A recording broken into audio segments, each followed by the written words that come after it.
국제 무대에서 도대체 왜 일본은 눈에 띄지 않고 한국만 돋보이는 겁니까? 현재 일본에서는 나날이 격렬해지고 있는 미중 갈등과 미러 갈등으로 인해 일본 경제가 국가 파산에 내몰릴 만큼 엄청난 위기 상황에 직면하고 있음에도 불구하고 이를 적극적으로 대처해 나가야 할 일본 정부는 오히려 수수방관만 거듭함으로써 급기야 일본의 외교와 국방 분야에서도 총체적인 위기가 벌어지고 있다며 일본 국민들의 한탄과 분노가 연일 끊이질 않고 있습니다. 특히 최근에도 일본 정부가 갖가지 이해관계가 얽혀있는 국제정세를 제대로 간파하지 못하고 미국에 편향된 일방적인 외교 노선을 주창하고 나섰다가 중국과 러시아군의 포위에 내몰리는 것도 모자라 오늘날 경제강대국과 기술강대국은 물론이고 문화강대국과 군사강국으로 발돋움한 한국을 상대로도 연일 볼성사나운 행태를 일삼다가 기어코 이를 보다 못한 세계 각국이 일본 정부의 협력 요청을 철저하게 배제한 채 오히려 일본의 갈등 상대인 한국과의 동맹 구축에 필사적으로 나서면서 결국 일본의 국제적 위상마저도 더욱더 깊은 수렁에 빠져들고 있다는 주요 외신들의 특집 보도가 하루가 멀다 하고 터져나오면서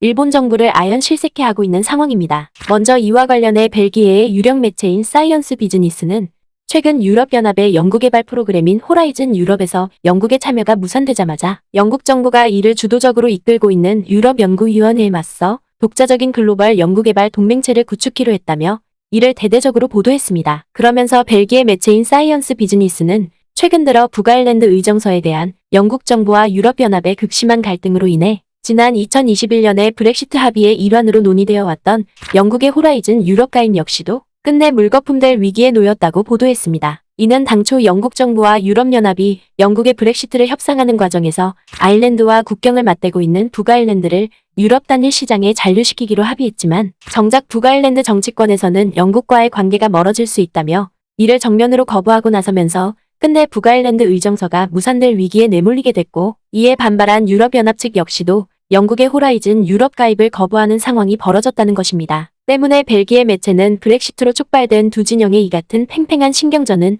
마침내 연구개발 분야로까지 확대되고 있는 실정이라고 보도했습니다. 그도 그럴 것이 벨기에 매체는 영국의 호라이즌 유럽 가입이 사실상 무산되자마자 영국 정부가 이를 주도적으로 이끌고 있는 유럽연구위원회에 대항하기 위해 세계의 주요 기술 강대국들과 다각적인 기술 동맹에 나서고 있다고 보도했습니다. 실제로 이 매체는 지난해 12월부터 영국 정부가 한국을 비롯해 싱가포르와 스위스를 상대로 연구개발 협력을 추진키로 한 데 이어 지난 5월에도 스웨덴을 상대로 생명과학 분야에서의 협력을 확대하기 위한 양해각서를 체결하고 나섬으로써 영국 주도의 글로벌 연구개발 동맹체가 새롭게 구성되고 있다고 보도했습니다. 하지만 벨기에 매체의 이러한 보도에서 우리가 눈여겨볼 것은 한국을 비롯한 세계의 주요 기술 강대국들과 필사적인 연구개발 동맹에 나선 영국 정부의 협력 대상에 일본은 전혀 고려되지 않고 있다는 점입니다. 이는 앞서 한국과의 기술 동맹을 위해 그동안의 외교 관행마저 깨면서까지 취임 후 아시아 첫 순방 국가로 한국을 선택하고 나섰던 바이든 미국 대통령의 모습을 통해서도 여실히 확인됐듯이 오늘날 격렬해지고 있는 신냉전 구도에서 자국의 생존을 도모하기 위해서는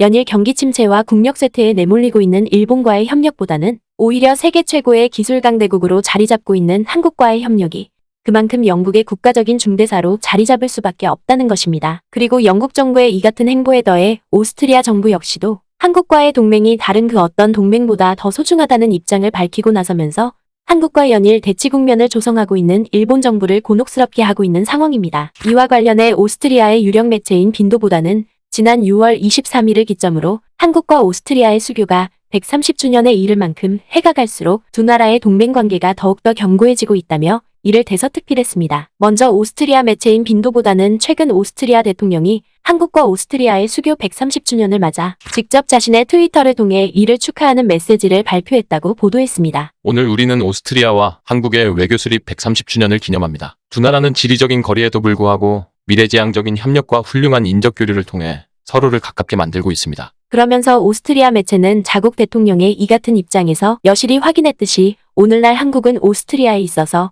동아시아의 중요한 파트너로 자리 잡고 있다고 추켜세웠습니다. 이는 1892년에 대한제국과 오스트리아 헝가리 제국이 맺은 두 나라의 외교관계가 숱한 부침을 겪어오는 과정에서도 130년이나 이어올 정도로 견고한 관계를 유지해왔던 만큼 오스트리아 정부에게 있어서 한국과의 동맹은 그야말로 금난지교와 다름없다는 것입니다. 실제로 오스트리아 매체는 두 나라가 외교관계뿐만 아니라 경제와 문화 분야에서도 서로 끈끈한 유대감을 과시해왔다고 보도했습니다. 특히 이 매체는 당장 한국 제품만 놓고 보더라도 그동안 오스트리아 국민들 사이에서는 이른바 메이드 인 코리아로 일컬어지는 한국 제품이 특별한 인기를 누려왔다고 극찬했습니다. 그도 그럴 것이 오스트리아 매체는 오늘날 대부분의 오스트리아 거리에서 한국제 자동차를 손쉽게 볼 수 있는 데다가 스마트폰 또한 오스트리아 국민들의 대다수가 삼성 스마트폰을 적극적으로 애용하고 있는 사실을 비춰봤을 때 그만큼 오스트리아 국민들의 일상생활에 한국 제품이 깊숙이 자리 잡고 있다고 보도했습니다. 뿐만 아니라 두 나라는 지난 2019년에 있은 양국 총리의 회담을 통해 오스트리아의 과학기술과 한국의 산업 및 비즈니스 역량을 조화롭게 결합시키는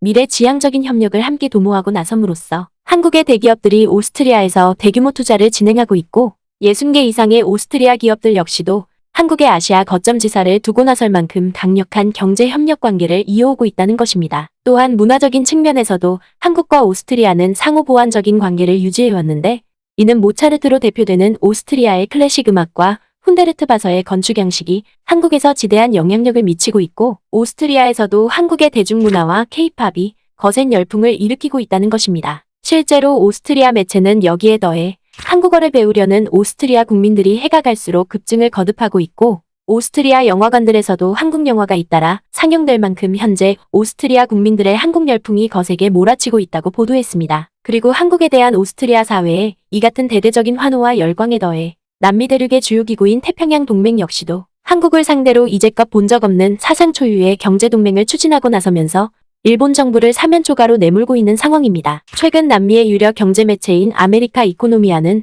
남미의 주요 국가들이 연합한 태평양 동맹이 한국과의 다각적인 동맹 구축을 위해 사상 초유의 무역 협상에 나섰다며 이를 대대적으로 보도했습니다. 이와 관련해 남미 매체인 아메리카 이코노미아는 최근 한국과 태평양 동맹의 FTA 체결을 위한 고위급 회담이 칠레의 수도인 산티아고에서 진행됐다고 보도했습니다. 그러면서 이 매체는 두 진영의 FTA 체결이 앞으로 현실화된다면 아시아 국가로서는 한국이 최초로 태평양 동맹의 정식 회원국이 되는 사상 초유의 상황이 전개될 것이라며 매우 큰 기대감을 나타냈습니다. 이는 칠레와 멕시코를 비롯해 페루와 콜롬비아가 주축이 된 태평양 동맹이 지난 2012년에 출범하자마자 독일과 일본은 물론이고 심지어 미국과 중국까지 옵저버 회원 자격으로 참가해 태평양 동맹의 정식 회원국이 될 기회를 호시탐탐 노려왔었는데 이러한 기회가 처음으로 한국에게 주어지게 됐다는 것입니다. 무엇보다 남미 매체인 아메리카 이코노미아는 세계의 주요 국가들이 태평양 동맹의 정식 회원국으로 가입하기 위해 이처럼 국가적인 사활을 걸고 나선 배경에는